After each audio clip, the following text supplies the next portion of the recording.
Em nome do Pai, do Filho, do Espírito Santo. Amém. Reflexão do dia 3 de março de 2024, terceiro domingo da Quaresma, cor litúrgica roxo. Entregamos a Deus todos aqueles que nos pedem oração.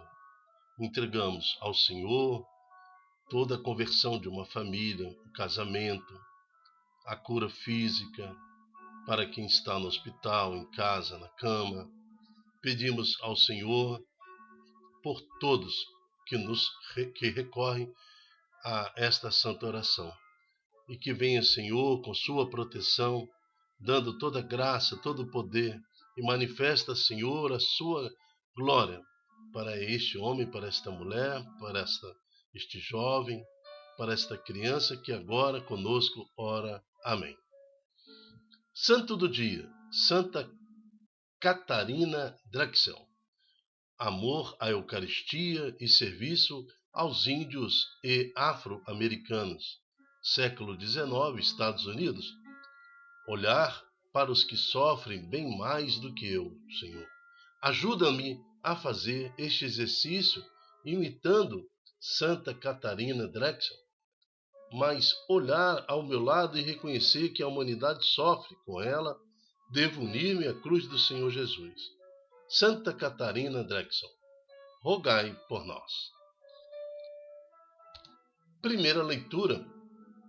Na primeira leitura, em Êxodo, capítulo 20, de 1 a 17, nós vamos recordar o contrato que nós temos com o nosso Deus, assim que nós nos batizamos, assim que nós reconhecemos que o Senhor é tudo em nossa vida, que são os 10 mandamentos, aqui traduzido no livro do Êxodo, no capítulo 20. Naqueles dias, Deus pronunciou todas estas palavras: Eu sou o Senhor teu Deus, que te tirou do Egito, da casa da escravidão.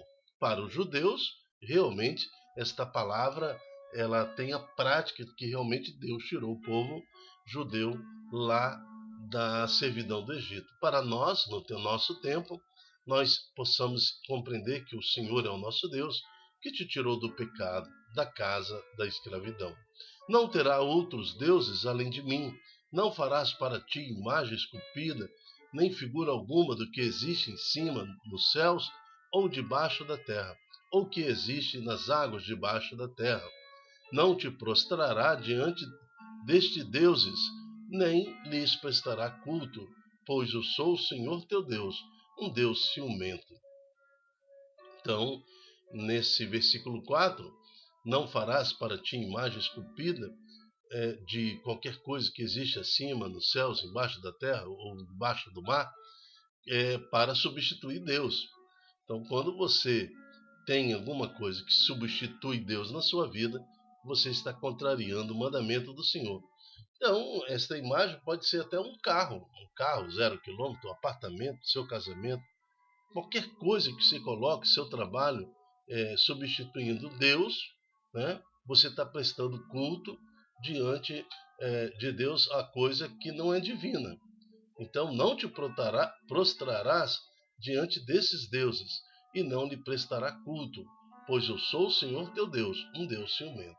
Então nós temos aí no versículo 5 e 4, mártires da igreja que preferiram morrer do que prestar culto ou renunciar ou adorar deuses estranhos que não fosse ao Senhor, e por isso foram decapitados, esmagados, queimados vivos, presos na cruz, torturados de todas as outras formas de espécie de tortura, justamente para não contrariar esse mandamento do Senhor.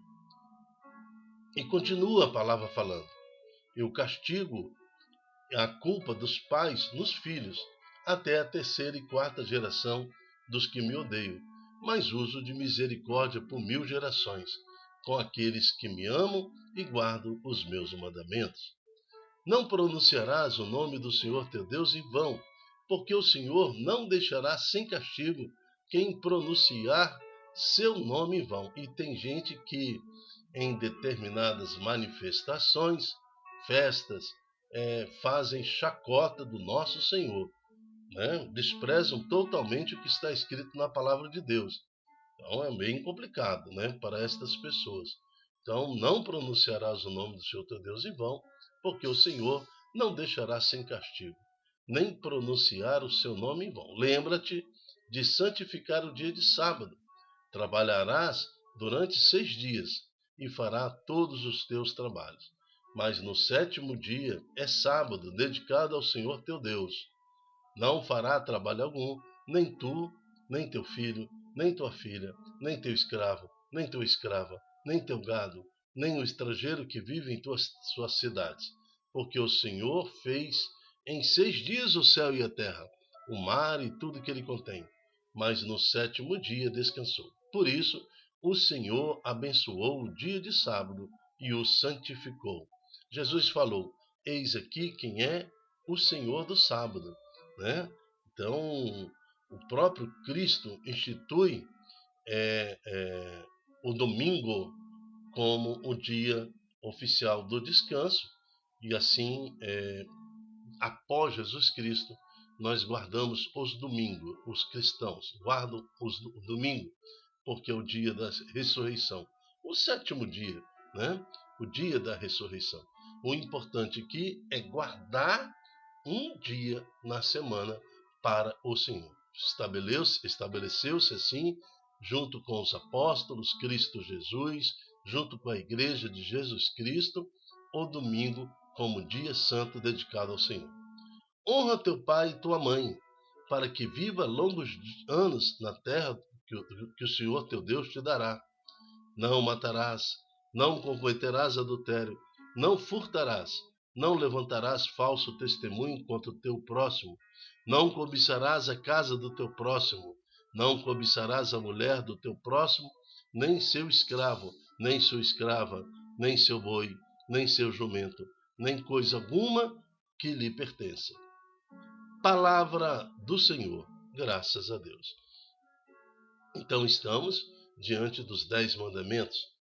Nações pelo mundo afora, pelos séculos e séculos, foram construídas e as relações sociais se basearam nos mandamentos que nós acabamos de ler. Então, assim, o homem foi se desenvolvendo, a humanidade, até os dias de hoje. Até os dias de hoje, o adultério é um problema, o furto, o roubo é um problema, né, na sociedade. Falso testemunho é crime. A cobiça, a casa do próximo, furtar, desejar a casa. Não cobiçarás a mulher do próximo, nem teu escravo, nem tua escrava, nem seu boi, nem seu jumento, nem coisa alguma. Né? A inveja é um problema social. Não matar é um problema também, é crime. Então, essa noção de certo e errado, independente da pessoa, se a pessoa falar que é ateu, agnóstico, ou seja o que for, ele tem uma noção de certo e errado. A noção social de certo e errado surge então desses 10 mandamentos que foi dado lá no tempo de Moisés, né? Que o Senhor providenciou para que a relação entre as pessoas fosse divinizada também, fosse então uma forma de glorificar a Deus também no dia a dia. Então, por isso que há os 10 mandamentos. E recebemos hoje esta lembrança dos 10 mandamentos, lembrando que nesse tempo de quaresma é tempo de purificação e que devemos confessar os nossos pecados quando contrariamos um desses mandamentos. Que o Senhor então nos guarde, assim como deu a Santa Catarina Drexel um amor à Eucaristia, aos mandamentos do Senhor, às leis, e assim ela santificou, né, dedicando-se aos índios e os afro-americanos, que possamos também, no cumprimento do nosso mandamento, da lei do Senhor, santificar as almas que o Senhor nos confia. Amém. O salmo de hoje, o Salmo 18, ele fala assim: Senhor, só o Senhor tem palavra de vida eterna. A lei do Senhor Deus é perfeita, conforto para as almas. O testemunho do Senhor é fiel, sabedoria dos humildes. Então glorificamos ao Senhor no Salmo 18. Senhor, tu tens palavra de vida eterna. Segunda leitura, em 1 Coríntios, capítulo 1, 22 a 25, Paulo fala assim, ó: Irmãos, os judeus pedem sinais milagrosos, os gregos procuram sabedoria. Nós, porém, pregamos Cristo crucificado, escândalo para os judeus e insensatez para os pagãos. Mas para os que são chamados junto, tanto judeus como gregos, esse Cristo é o poder de Deus, a sabedoria de Deus. Pois o que é dito insensatez de Deus é mais sábio do que os homens, e o que é dito fraqueza de Deus é mais forte do que os homens. Palavra do Senhor, graças a Deus. Paulo fala isso em função da crítica ou das perguntas que alguns judeus fazem e que alguns gregos fazem também a respeito de um Deus que morre, né? Mas nós compreendemos que o pecado de Adão e Eva foi infinito. Ele foi cometido lá no Éden, diante de Deus, um pecado espiritual, para o qual não tem perdão, é eterno. Mas precisaria então de um sacrifício eterno, precisaria de uma reparação também que tivesse o poder de ser eterno. Por isso, Deus Pai Todo-Poderoso, o Criador do céu e da terra, se fez homem em Jesus Cristo. Não é que ele deixou de ser Deus, não. Ele também se manifestou entre os homens, limitado no corpo, limitado num pulmão, limitado no cérebro, num dedo, num braço, numa perna, né? Limitado em como os homens, conhecendo assim, manifestando o seu amor, mostrando que conhece as misérias humanas, e esteve no nosso meio e morreu na cruz, foi crucificado. Então o sangue derramado na cruz, que purificou o nosso pecado, quando Jesus então, depois do terceiro dia, ressuscita e sobe aos céus, quem sobe ao céu é a humanidade. Junto com Jesus também ressuscitaram mais de 500 pessoas, que depois que Jesus ressuscitou, eles também entraram no céu. Então, está mostrando aí que antes de Jesus, a porta dos céus estava fechada, porque não tinha ninguém com capacidade e santidade para reparar o pecado de Eva e Adão. Mas agora não, temos Jesus, né, que por Maria nasceu e ressuscitou. Agora, essa ressuscitação do Senhor aos céus mostra para nós que agora a porta do céu está aberta. Então nós podemos acompanhar Jesus. Então todo aquele que recebe o batismo e vive no batismo e morre no batismo do Jesus, no dia da sua morte também ressuscitará. Assim como Cristo voltou ao céu, assim cada homem e mulher que morre em Cristo também receberá a graça da ressurreição. Por isso que nós renunciamos toda forma de pecado. É por isso que vivemos diante da lei do Senhor. É por isso que essa primeira leitura impacta todo aquele que acredita em Deus e no Senhor Jesus. Então, que o Senhor tenha misericórdia de nós e que possamos viver o nosso dia após dias, buscando sempre a oportunidade da ressurreição. Amém. Evangelho, o Senhor esteja conosco. Ele está no meio de nós. Proclamação do Evangelho de Jesus Cristo, segundo João. Glória a vós, Senhor. João capítulo 2, 13, 25. Estava próximo a Páscoa dos judeus e Jesus subiu a Jerusalém. Jesus sabia que subindo a Jerusalém, indo a Jerusalém, e ele acabaria morto, crucificado. Mesmo assim, ele foi a Jerusalém. No templo encontrou os vendedores de boi, ovelhas, pombas, os cambistas que estavam aí sentados. Fez então um chicote de corda e expulsou todos do templo, junto com as ovelhas e os bois. Espalhou as moedas, derrubou as mesas de cambista. E disse aos que vendiam pombas: tirai isso daqui, não façais da casa do meu pai uma casa de comércio. Seus discípulos lembraram-se mais tarde que a Escritura diz, o zelo por tua casa me consome. Então os judeus perguntaram a Jesus: qual sinal nos mostras para agir assim? Ele respondeu: destruí este templo e em 3 dias eu o levantarei.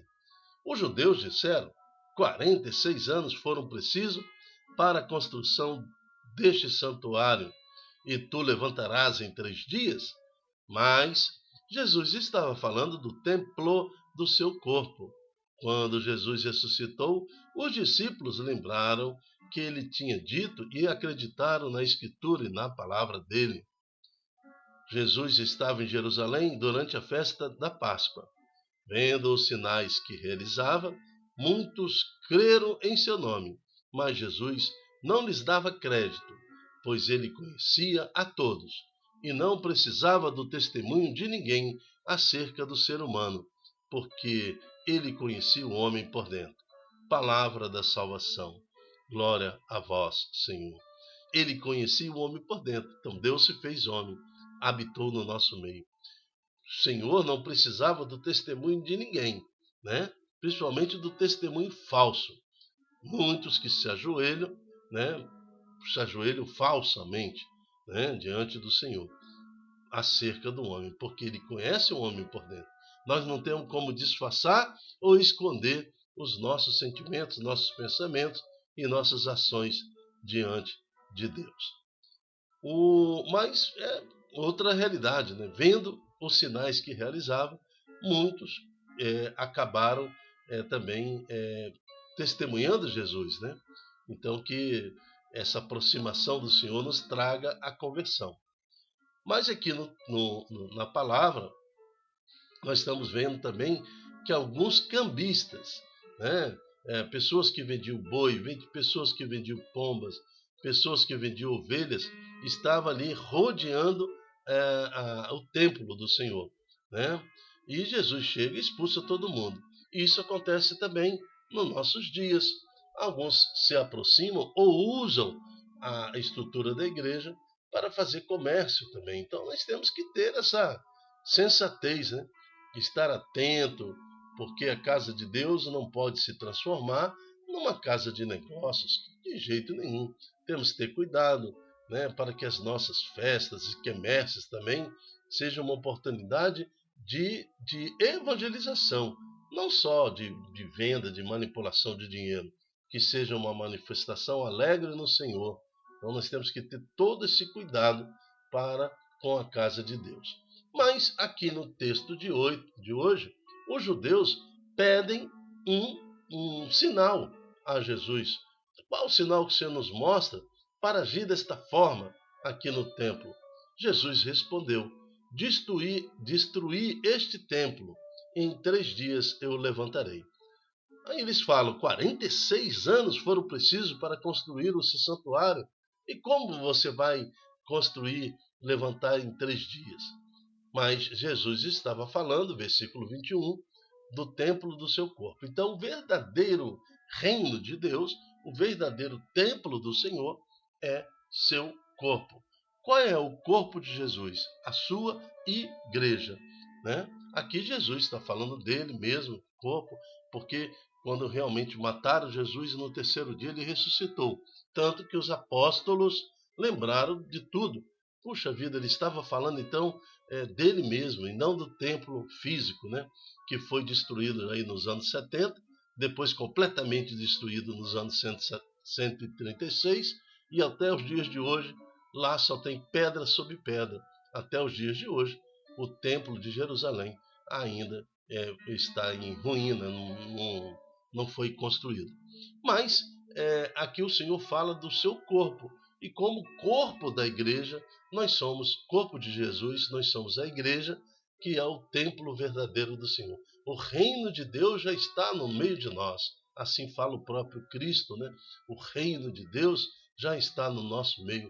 O reino de Deus, então, é o corpo da igreja, é o seu corpo, é a sua igreja que já está no meio de nós, é Cristo que já está no meio de nós, na Eucaristia, nos sacramentos gerais, né? Mas é o Senhor que está no nosso meio.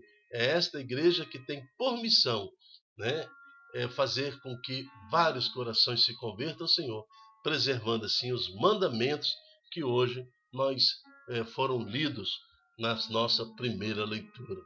Então que o santo mandamento do Senhor seja também a causa e a manifestação de toda a honra e glória que a igreja tem para com o Senhor Jesus.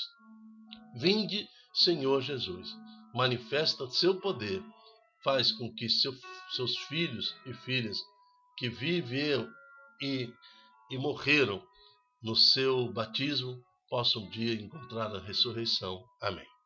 Eu me chamo Dilton Góes. O nosso projeto chama-se Ai de mim se não evangelizar.